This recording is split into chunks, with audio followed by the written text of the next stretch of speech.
श्री वृंदावन धाम की, सद्गुरुदेव भगवान की। आदित्य जी, राधा राधा। महाराज जी, दिमाग को शांत कैसे रखें? शांति में लगाओगे दिमाग तो शांति को प्राप्त होगा, अशांति में लगाओगे तो अशांति को प्राप्त होगा। संसार अशांत है क्योंकि ये विषम है, भगवान शम है, शांताकारम। भगवान का आकार कैसा है? शांताकारम। और शयन किस पे कह रहे हैं? भुजग शयनम। सांप पे शयन कर रहे हैं, लेकिन शांताकारम। भगवान शांतम शाश्वतम अप्रमेय मनघम निर्वाण शांति प्रदम। शांति प्रदान करने वाले कौन है? भगवान। तो अगर हम अपने चित्त को भगवान में लगाएंगे, बार बार नाम जप करेंगे, भगवान की लीला कथा सुनेंगे, भगवान के चरित्र गाएंगे, भगवत कर्म करेंगे तो हमें शांति मिलेगी। अगर हम संसार के पाप कर्म करेंगे तो हमें अशांति प्राप्त हो। अशांतस्य कुतः सुखम। जो अशांत है वो सुखी कैसे हो सकता है? इसलिए हमें शांति के मार्ग में चलना चाहिए। शांति का मार्ग है धर्म पूर्वक कर्म करो, भगवान का नाम जप करो, भगवान को अर्पित करके प्रसाद पाओ, कोई पाप कर्म ना करो, अभी शांति मिलने लगेगी। नहीं, ओवर थिंकिंग में दिमाग खराब होते होते डिप्रेशन में पहुंच जाता है। ज़्यादा चिंतन बिगाड़ोगे तो निगेटिव चिंतन करते करते डिप्रेशन में पहुंचा देगा। तो हमें उससे समय नहीं देना। राधा राधा राधा, अभी आनंद आने लगेगा। नाम जप करते हो? काउंटर कहाँ है? ऐसे चलता है, श्वास श्वास में। अरे ऐसे नहीं। युद्ध क्षेत्र में जैसे हर समय हम रहते हैं ना, तो बंदूक पिस्तौल अपने सब, ऐसे ही हमारा युद्ध क्षेत्र माया संसार है। हमें काउंटर है, माला है, सुमिरनी है, ये हमारे पास होना चाहिए जेब में। वैसे अंगुली में ही काउंटर। हमें 2 मिनट टाइम मिला, राधा राधा राधा राधा राधा। 1 मिनट में राधा, एक बार ही मिला तो राधा, फिर बातचीत राधा। ऐसे हमें जीतना है, संसार से जीतना है। हमें काम क्रोधादि पर विजय प्राप्त करनी है, हमें गंदे आचरणों से बचना है, तो हमें राधा राधा जपना है। बिना जपे अध्यात्म सामर्थ्य नहीं बनती, बिना सामर्थ्य के हम भ्रष्ट हो जाते हैं। नमन जी, गुरुग्राम से। राधे राधे महाराज जी। महाराज जी, नाम जप करने लगा हूँ आपकी कृपा से, पर महाराज जी नींद कम से कम आए, इसके लिए क्या करूँ? नींद बहुत आती है। इसकी तुम चिंता मत करो, नाम जप पे लगो, अपने आप सब ठीक हो जाएगा। जब जागे तब प्रिया भजे ने सोए टांग पसार। स्वामिनी का चिंतन करते हुए सो गए तो निद्रा समाधि स्थिति। 5-6 घंटा तो नींद लेनी चाहिए। जवान शरीर हो, 5-6 घंटा सोना चाहिए। अगर नहीं सोओगे तो माला हाथ से छूट जाएगी। नहीं, ऐसे नहीं, ऐसा नहीं। जब सोए तो सोने का जब समय दिया तो पूरा ईमानदारी से दिया, और इसके बाद जब भजन में बैठे तो डट के भजन में बैठे। फिर भजन में जप की और ये सब, वो नहीं। ऐसे थोड़ी भजन, कोई खिलवाड़ थोड़ी भजन ऐसे है। पूरा बचपन से लेकर जैसे भजन में तो ऐसे खिलवाड़ थोड़ी भजन है। तो जब नींद का हम समय दे देते हैं, फिर हम आलस्य नहीं करते। अगर हमें नींद आ रही, हम खड़े हो गए, हम ठंडा पानी मुंह पे मार लिया, हम कोई भी ऐसी चेष्टा करेंगे जिससे हमारी नींद गायब हो जाए और हमारा भजन चले। हमें प्रमाद स्थिति नहीं लानी, लेकिन 6 घंटे हमें समय देना है नींद को। जवान शरीर है, 6 घंटे समय देना है नींद को। जो शरीर से क्रियाएं करते हैं, जो हम खान पान करते हैं, संसारिक चिंतन होता है, तो इंद्रियां थकित हो जाती है, उनको 6 घंटे विश्राम चाहिए। तो नाम जप करते हुए 6 घंटे सो जाओ, इसके बाद फिर लड़ो, फिर नींद नहीं आनी चाहिए। नींद को कम करने की बात नहीं सोचनी, अन्य समय नींद नहीं आनी चाहिए। अगर हम 6 घंटे सो गए तो 18 घंटे फिर हम बिल्कुल अलर्ट रहेंगे, हम सावधान रहेंगे, जगेंगे।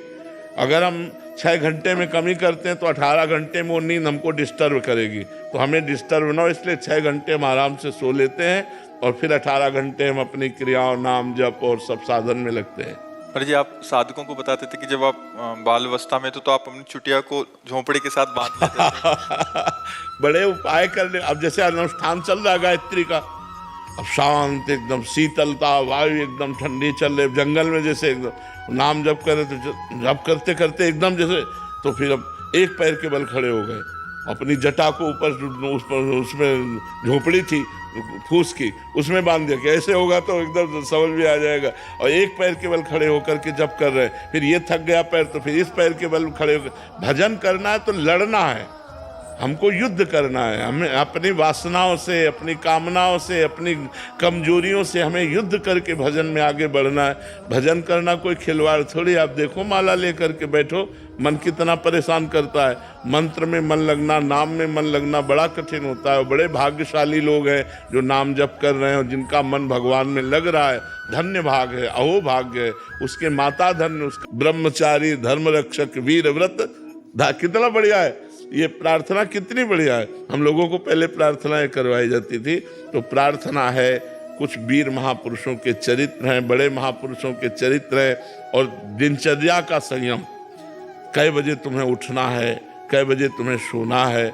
अब ये मोबाइल ऐसा हो गया है कि बच्चे अधिक समय मोबाइल में रात्रि में व्यतीत करते हैं और दिन में सुबह तक सूर्योदय तक सोते हैं।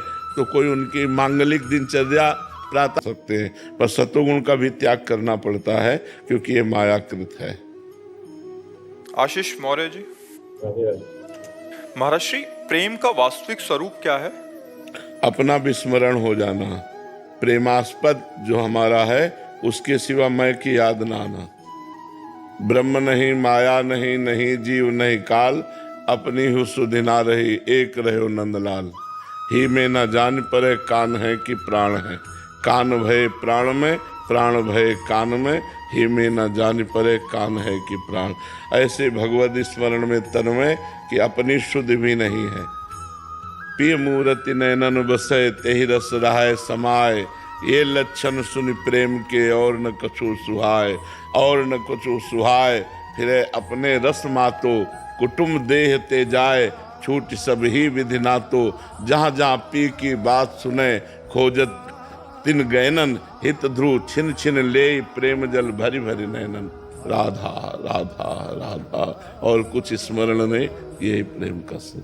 देखो आपकी कृपा बल से लगता है कि अपना काम हो गया, उसमें कोई अहंकार तो नहीं लगता है कि अहंकार? नहीं नहीं, कृपा बल से जब समझ में आ रहा है तो काम होना तब समझ लो जब कोई कामे नजर ना आवे।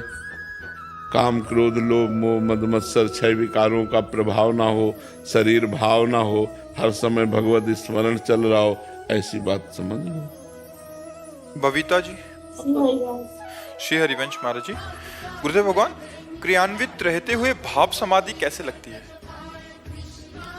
जब हमारा निरंतर भजन चलता है तो भगवान के कृपा बल से शरीर की क्रियाएं होती हैं, वो करता नहीं होता और वो स्वयं में स्थित रहता है।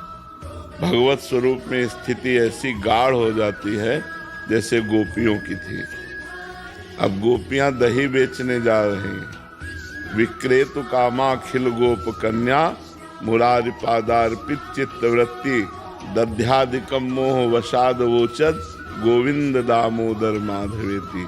वो जा रही दही बेचने, उनको याद कथि संतन सो संग करे, काल ब्याल मुख पर्यो, कफ पित्त बात भर्यो, भ्रमेव कति अनन्य कहे कि जिय लाज धरी। सेवक जी महाराज कहे, पहले तो दुष्ट स्वभाव वालों का संग छोड़ो। एक संसार दुष्ट की संगति, ताहू में तुम पुष्ट कराओ। अब दूसरी बात, ये तुम्हें याद रखना कि मैं किस मार्ग का पथिक हूँ। धर्मी होए जिन नाम धरावो। ऐसा कोई काम न कर देना जिसमें कोई कहे कंठी तिलक पहने तुम्हें शर्म नहीं आती। ऐसा कोई काम मत करना जिससे तुम्हारी कंठी तिलक को कोई कहे कि यार कंठी तिलक पहने तुम्हें झूठ बोलने में शर्म नहीं आती, तुम्हें व्यभिचार करने में शर्म, तुम्हें गंदा काम करने में शर्म। तो वो हम ऐसा कार्य न करें। फिर कहा स्वार्थ सकल तज, स्वार्थ का त्याग करो, परमार्थ पे चलो। परमार्थ पे चलना क्या है? गुरु चरण गए, गुरु भगवान के चरणों का आश्रय लो। गुण नाम सुन कथ, भगवान के गुण, लीला गुण, भगवान के चरित्र, इनको खूब सुनो और कथ खूब इनको गाओ। भगवान का नाम कीर्तन करो, भगवान का नाम जप करो, भगवान की लीला चरित्रों को गाओ, भगवान की लीला चरित्रों को सुनो। गुण नाम सुन कथ और संतन कर संग कर। जो भगवत प्रेमी महात्मा जन है उनका संग करो। और इस शरीर को ध्यान रखो, मरने वाला है। काल व्याल मुख पर्यो, काल रूपी सर्प के मुख में बद लील जाएगा, वो किसी क्षण नष्ट हो सकता है। काल व्याल मुख पर्यो, कफ पित्त बात भरो। इस शरीर में कुछ नहीं, कफ पित्त बात भरा हुआ है। एक ज्योतिर्मय परमात्मा का अंश है, उसी से प्रकाशित हो रहा है। भजन कर लो, गुरु चरणों का आश्रय लेकर खूब लीला नाम वाणी में लगे रहो, बस आ जाएगा मन क्रम वचन शुद्ध सकल मत। अन्य किसी का संग ना करो। अब अन्य उपासकों का संग करोगे तो अलग अलग धर्म है, अलग अलग नियम है, अलग अलग कर्म है, तो आप किस किस को मानोगे? अब मानो जैसे हमारे में है तो रसिक अनन्य उपासना है, इसमें श्री जी और लालजू के सिवा कुछ नहीं जोड़ा गया। पूरे जगत में है बिन तुलसी हरि एक न मानी नमो नमो, तुलसी महारानी नमो नमो। जहाँ भगवान का भोग लगेगा तो पहले तुलसी डाली जाएगी। अब अपने यहाँ तुलसी जी सहचरी है, वो थाली में नहीं पास में विराजमान है, तो हम उनको चरणों में चढ़ाते हैं, श्रृंगार में लगाते हैं, पर भोग में नहीं डालते। तो उपासना पद्धति अलग अलग है। अगर हम अन्य से संग करेंगे तो हमारी उपासना का रहस्य नहीं समझ में आएगा। फिर मन क्रम वचन चित्त शुद्ध सकल मत, हम श्री ही तरिवंश उपासी, ये बात समझ में नहीं आएगी। नहीं, रसिकन सो संग करे।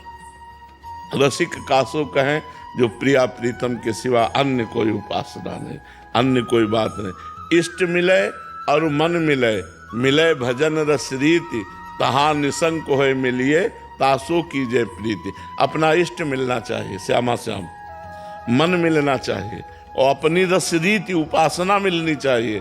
ऐसों का संग करे, नहीं तो असंग रहे, नाम वाणी का पाठ करे और अपनी उपासना में रत रहे, तो हो जाएगा मन क्रम वचन शुद्ध सकल मत, हमसे ही हरिवंश उपासी।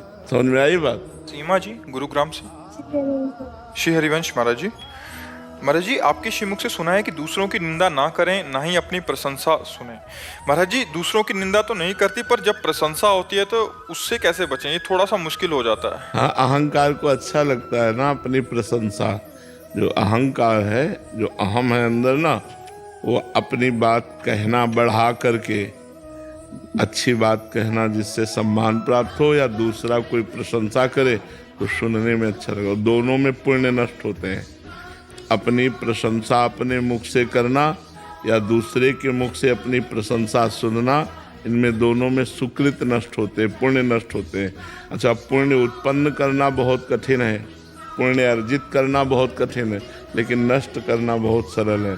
अपने मुख से अपनी प्रशंसा कर दे या दूसरे मुख से कही जा रही अपनी प्रशंसा सुनकर हर्षित हो जाए, आपके सुकृत नष्ट हो रहे हैं।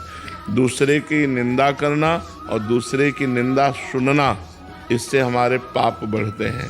तो हमें सावधान रहना चाहिए कि हमारी जब प्रशंसा हो किसी बात की, तो उस समय मन भगवान में लगाना चाहिए कि ये जो लोग कह रहे हैं तो भगवान ने ऐसा कुछ गुण दिया होगा, उसी के प्रभाव से कह रहे, तो भगवान की कृपा है, इसमें मेरा क्या।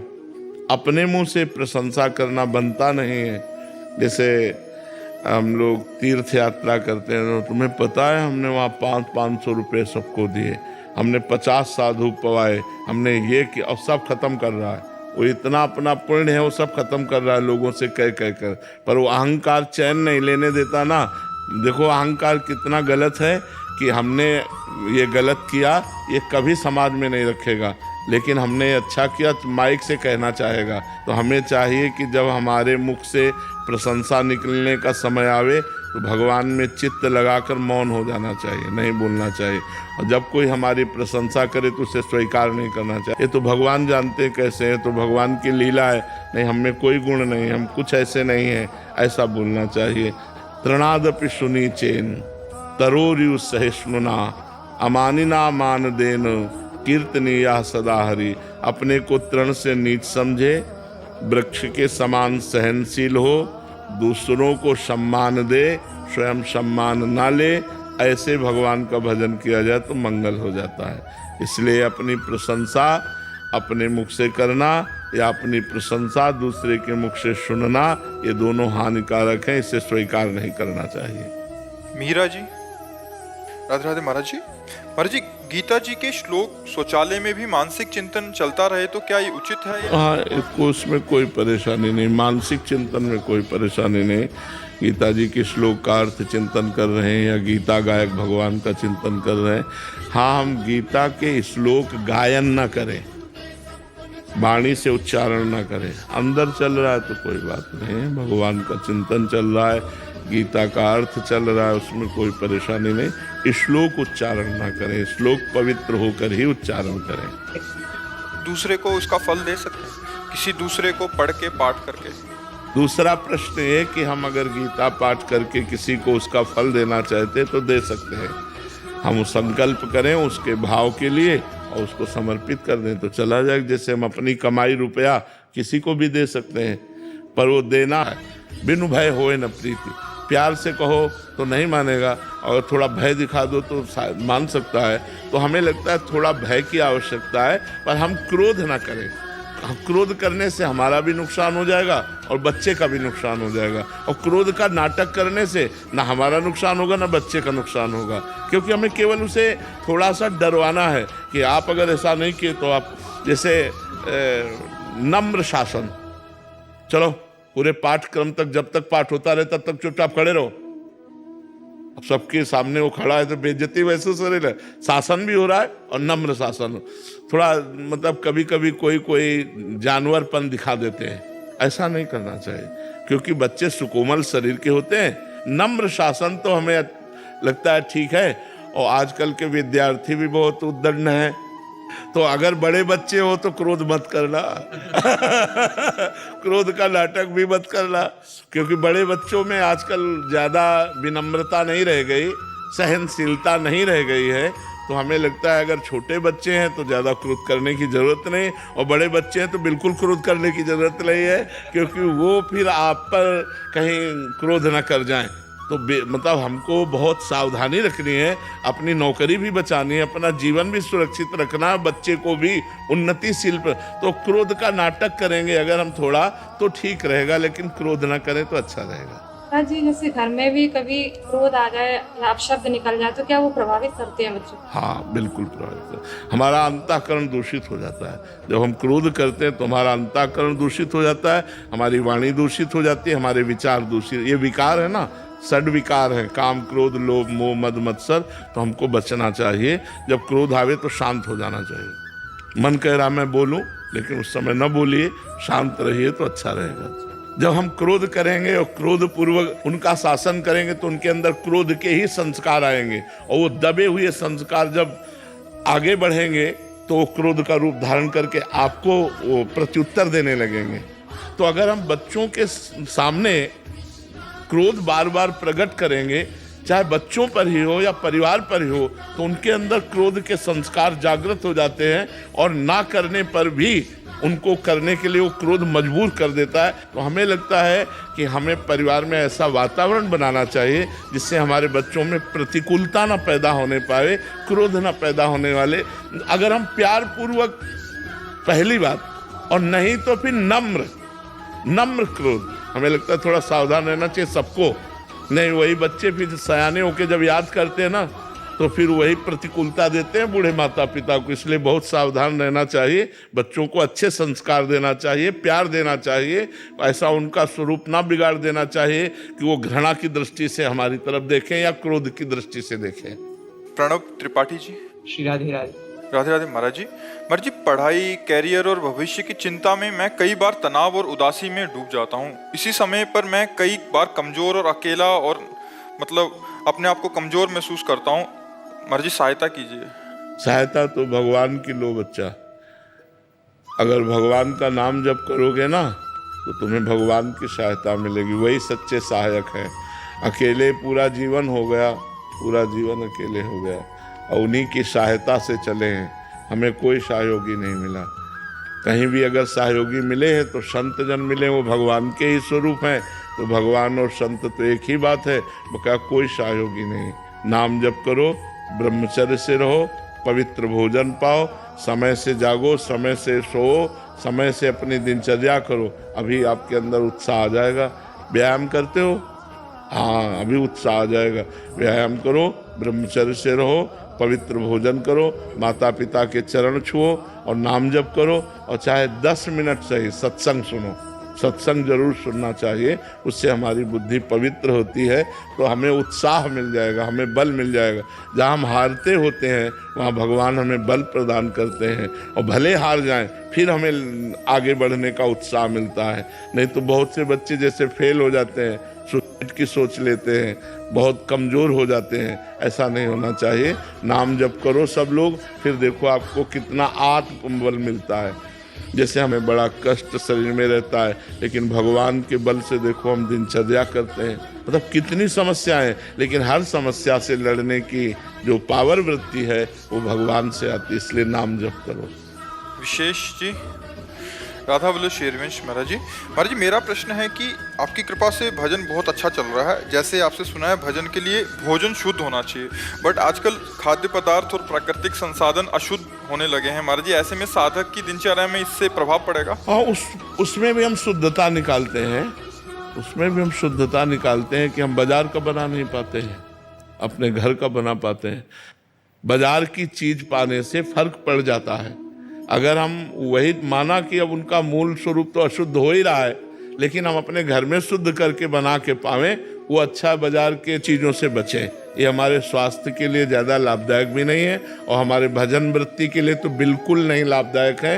ये रजोगुण पैदा कर देंगे, भजन में रुचि नहीं होने देंगे। और आजकल प्रायः ऐसा ही होता है कि हम जबान के स्वाद के लिए बाजार का, होटल का ज़्यादा पसंद करते हैं। इसलिए हमें लगता है वो हमारे सामने जो आता है वो बहुत स्वच्छ आता है, लेकिन पीछे जो बनाने वाले हैं उनके भाव कैसे हैं, उनकी पवित्रता कैसी है, कब की दाल है, फ्राई करके तो अभी दिया है, तो गरम गरम तो आपको अच्छा लगेगा, लेकिन वो शरीर के लिए भी लाभदायक नहीं रहेगा और भाव के लिए भी लाभदायक नहीं रहेगा। अगर हम पवित्र अन्न पाएं, जो पवित्र अन्न जिस कोटि का मिल रहा है, लेकिन अपनी रसोई में बना के ठाकुर को भोग लगा पाएं, ज़्यादा अच्छा रहेगा। प्रवीण कुमार शर्मा जी, राजस्थान से। श्री हरिवंश महाराज जी। महाराज जी, परिवार में पूज्य भाई जी और पूज्य स्वामी रामसुखदास जी महाराज जी की वाणी जी सुनी और वाणी जी का अनुसरण करते आ रहे हैं। परिवार में एक भागवतिक वातावरण है, जिससे ये दास भी मतलब बड़ा आश्चर्य होता है। तब ये होता है यार, शिव विरंचिका मोह है को है बपुरान, अस जी जान भजी मायापति भगवान। बहुत विचित्र। इसलिए इस वासना को जल्दी से जल्दी नष्ट कर देना चाहिए। सत्संग के प्रभाव से, भजन के प्रभाव, अगर दबी रही तो वो है, और वो है तो कहीं ना कहीं, कभी ना कभी अगर संयोग बना तो नष्ट कर देगी। वो बहुत बुरी तरह नष्ट कर देगी। जब तक शरीर में श्वास रहे और जब तक शरीर का होश रहे, तब तक खतरा है, तब तक खतरा है। इंद्रियां भले भोग लायक ना हो, लेकिन मन भोग युक्त हो करके तुम्हें भ्रष्ट कर सकता है। इसलिए वासना को नष्ट करना है। बात यह है, एक बार देवर्षि नारद जी ने जनक जी से पूछा कि आप विदेह कैसे हैं? आपकी रानी हैं, आपके संतान हैं, राजपाट है, और आप विदेह स्थिति तो अवधूत महापुरुषों की होती है, शरीर का होश नहीं है। और ऐसी थी जनक जी की स्थिति। तो उनका आज आराम करो, कल सभा में बताएंगे, चर्चा करेंगे। आज तो आप आराम कीजिए। खवाया पियाया और महल में, अपने महल में सुलाया, और जब रात्रि हुई तो रानी से कहा सो जाओ जा करके देवर्षि नारद जी के साथ। तो आज्ञा का पालन हुआ, तो गए। जब उन्होंने देखा कोई स्त्री आके सो, तो वो खसके दीवाल की तरफ, और तो और खसके। जब दीवाल मिली तो दीवाल की तरफ करवट करके वो कुछ बोले नहीं। थोड़ी देर में उठी चली गई हूँ। सुबह नारद जी गए और जनक जी से कहा कौन स्त्री को भेजा, क्योंकि आपके महल में आपकी आज्ञा के बिना स्त्री नहीं जाएगी। तो क्या हुआ महाराज? बोले मैं देखा कि स्त्री है तो खसक गए। फिर क्या हुआ? वो भी खसकी हमारी तरफ। फिर क्या हुआ? बोले दीवाल मिल गई तो दीवाल की तरफ मुंह करके लेट गए। बोले फिर मुझे शांति मिली। तो बोले स्त्री को दीवाल क्यों नहीं समझ लिया? दीवाल को दीवाल समझ लिया और स्त्री को स्त्री समझ लिया। यही गलती है, और मेरे में दीवाल और स्त्री में कोई फर्क नहीं है। विदेहराज जनक जी, सुखदेव जी के गुरु जी। तो स्थिति जो है वो हमें लगता है अगर जवानी में आ जाए तो बहुत बढ़िया बात है। अगर वो स्थिति ना आई और वासना बनी रही तो किसी भी अवस्था में वासना गिरा सकती है। तो वासना का नाश किए बिना उपासना परिपक्व नहीं होती। तो हमको ज्ञान के द्वारा या फिर जैसे हम गृहस्थ में हैं तो हम ब्याह करें, संसार में जाएं नाम जप करते हुए और उसको ज्ञान के द्वारा देखें कि आखिरकार इसमें जो आकर्षण है क्या सुख है। और जब आपको पता चला कोई सुख नहीं तो गृहस्थ में रहते हुए भजन करके पापाचरण न करते हुए भगवान को प्राप्त हो गए। तो इसीलिए दो मार्ग बने।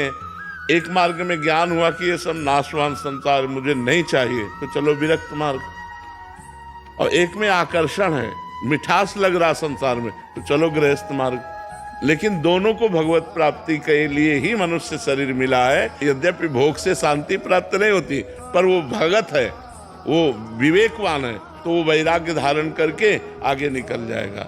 जो गृहस्थी के भोगों को देखा फिर घृणा हो गई कि यार हम तो जो समझते थे वो है ही नहीं यहाँ, तो वो भजन में और लगा और निकल गया।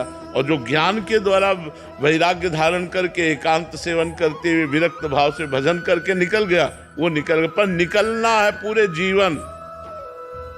जीवन सावधान रहना है। अगर पूरे जीवन में कहीं कोई अपने को सिद्ध मान कर तो शिव विरंची का मोह है। औरों की तो बात जाने दो, इसलिए हर समय सनकादि ऋषि हरिशरणम रटते रहते हैं। तो वासना को अवसर न दिया जाए, वासना को धीरे धीरे नष्ट कर दिया जाए भजन बल से, तो ही बात बनेगी। मन से बचना है, संसार से थोड़ी बचना है। संसार तो ये शरीर ही संसार है, शरीर ही संसार है, इससे कहाँ बचना, मन से बचना है। मन की चाल में मत फंसो तो जीत गए, और मन की चाल में फंस गए तो हार गए। बस ये बात है। तो भगवान आखिरी में काम वासना ही गिराती है अधेड़ उम्र में जाने के। हाँ, काम नहीं तो और कोई भोग नहीं आता, मतलब काम वासना ही रहता नहीं। ज्ञानियों का शत्रु काम ही है, सबसे बड़ा शत्रु काम। काम से ही दो पैदा होते हैं, लोभ और क्रोध। काम की पूर्ति में अधिक भोगने की लोभ प्रवृत्ति होती, चाहे रुपया पैसा कुछ भी हो। जब कामना पूर्ति होती तो लोभ पैदा होता है, और जब कामना की पूर्ति में बाधा होती है तो क्रोध पैदा होता है। और क्रोध और लोभ दोनों स्मृति का नाश कर देते हैं। स्मृति के नाश होने से बुद्धि भ्रष्ट हो जाती है, बुद्धि भ्रष्ट होने से सर्वनाश हो जाता है। कामा संजायते क्रोधा, क्रोधा स्मृति विभ्रमा, स्मृति भ्रंशात बुद्धिनाशो, बुद्धिनाशात प्रणश्यति। नाम जप और सावधानी। सावधानी, हमको पता है कि हमारे पास अगर ये भोग रहा तो मैं बच नहीं पाऊंगा, तो फिर मुझे दूरी बना के रहना चाहिए, भागना चाहिए, उस भोग से हटना चाहिए, उसके नज़दीक नहीं जाना चाहिए। और जब भगवान की कृपा से पता चल गया कि अब शांति हो गई तो फिर भय की कोई बात ही नहीं। जैसे हम अपनी बहन के पास कैसे बैठते हैं, हम अपनी बेटी के पास कैसे बैठते हैं, बिल्कुल निर्भय होकर बैठते हैं। कोई भय थोड़ी लगता है क्योंकि वो मेरी बहन है, वो मेरी बेटी। ऐसे सब माताएं बहनें जब हमारी दृष्टि में आ जाएं कि हमारी श्री जी है, हमारी श्री जी की सखियां हैं, तो कोई परेशानी नहीं। जब तक भोग्या स्त्री दिखाई दे रही है तब तक भयानक दोष है, और ये दोष कभी भी कहीं भी किसी को भी गिरा सकता है। इसलिए बचने की आवश्यकता है, और बच गया तो जीत गया। बचाने वाले भगवान ही है, करो सदा तिनके रखवारी, जिम बालक राखे महतारी। तो भगवान बचाते हैं, नहीं तो सबके जीवन में एक मोड़ ऐसा आता है जहां गिरने के चांस होते हैं, वहीं भगवान। सीम की चाप सके कोतासु, बड़ रखवार रमापति जासु। भगवान जिसके रक्षक है वही बच पाता है, नहीं तो मिट्टी में मिला दे ऐसी माया है, सब मिट्टी में मिला दे, किया कराया सब चौपट कर दे। अरे गिरिराज के दर्शन कर लीजो, ब्रज रज में लोट लगा लीजो। अरे गिरिराज के दर्शन कर लीजो, ब्रज रज में लोट लगा लीजो। अरे ब्रज रज में लोट लगा लीजो, ब्रज रज में लोट लगा लीजो।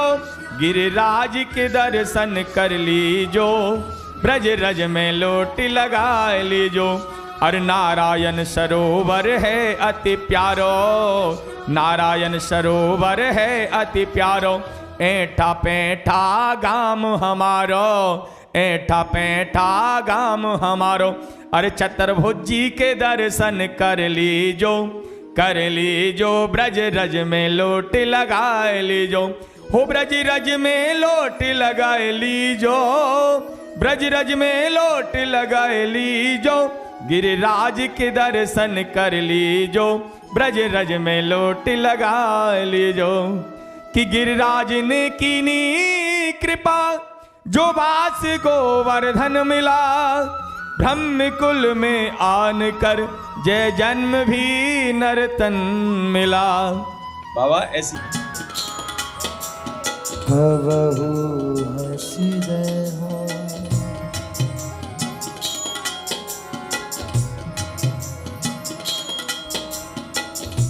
तुम मोही मिलो, मिलो ना कृपा निधि,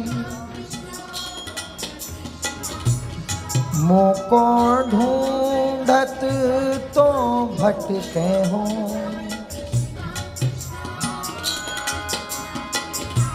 तुम मेरी सुनो, सुनो ना किशोरी। हाँ, मोको तो नित दीन रटे हो,